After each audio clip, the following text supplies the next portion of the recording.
ఈ రోజు పల్నాడు జిల్లా ఎస్పీ కె శ్రీనివాసరావు మీడియాతో మాట్లాడుతూ వినుకొండ పట్టణంలో దారుణ హత్య జరిగింది.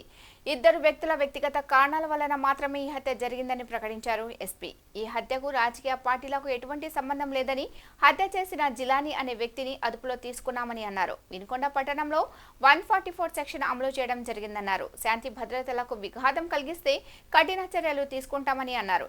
ఇలాంటి సంఘటనలు పునరావృతం అయితే సహించేది లేదని, చట్టపరంగా కఠిన చర్యలు చేపడతామని పోలీసుల తరపున హెచ్చరించారు. ఈరోజు 8:30 సమయంలో వినుకొండ టౌన్లో జిలానీ అనే వ్యక్తి తనకి రషీద్ అనే వ్యక్తికి ఉన్నటువంటి వ్యక్తిగత కక్షల వల్ల రషీద్ అనే వ్యక్తిని నరికి చంపడం జరిగింది. ఇటువంటి చర్యలు ఏమైనా కూడా ఎక్కడైనా ఏదైనా రిపీట్ అయితే చట్టపరంగా చాలా కఠినమైనటువంటి చర్యలు తీసుకోవడం జరుగుతుంది. ఎవరైనా వీటిని ఎక్కడైనా ప్రోత్సహించినా కూడా వాళ్ళు కూడా చట్టపరంగా తీసుకునే చర్యలకి బాధ్యులవుతారు. రేపు పట్టణంలో కూడా ప్రజలందరికీ కూడా ఈ విషయాన్ని తెలియజేస్తున్నాము. అందరూ సంయమనం పాటించాలి. ఎటువంటి నేర చరిత్ర ఇకపై కనబడినా కూడా అది ఉపేక్షించడం జరగదు. దీన్ని గమనించమని పోలీస్ నుంచి ఒక హెచ్చరిక అయితే ఖచ్చితంగా చేస్తున్నాము. దీన్ని ఖచ్చితంగా గమనించాల్సిన అవసరం కూడా అందరికీ ఉందని కూడా తెలియజేస్తున్నాం.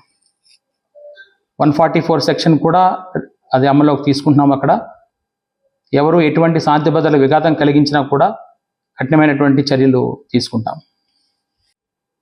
ఇప్పటి వరకు ఈ ఇద్దరి మధ్య ఉన్నటువంటి వ్యక్తిగత కక్షలే కారణంగా కనబడుతుంది. ఎటువంటి పార్టీల ప్రమేయం కానీ ప్రస్తుతానికి ఏమీ కనబడడం లేదు. కాబట్టి ప్రజలు దీన్ని గమనించి ఎటువంటి శాంతి భద్రతల సమస్యని తలెత్తనీయకుండా చూడాలని చెప్పడం జరుగుతుంది. ఇటువంటి చర్యలకు పాల్పడే ప్రతి ఒక్కరికి కూడా కఠినమైనటువంటి హెచ్చరికలు అయితే చేయడం జరుగుతుంది. పోలీస్ నుంచి కఠినమైన చర్యలు కూడా తీసుకుంటామని చెప్పి ఖచ్చితంగా చెప్పడం అయితే జరుగుతుంది. ఇప్పటి నుంచి ఇక్కడ 144 సెక్షన్ని అమల్లో పెడుతున్నాము. 144 సెక్షన్ కూడా ఇక్కడ అమల్లో ఉంది అని కూడా తెలియజేస్తున్నాము.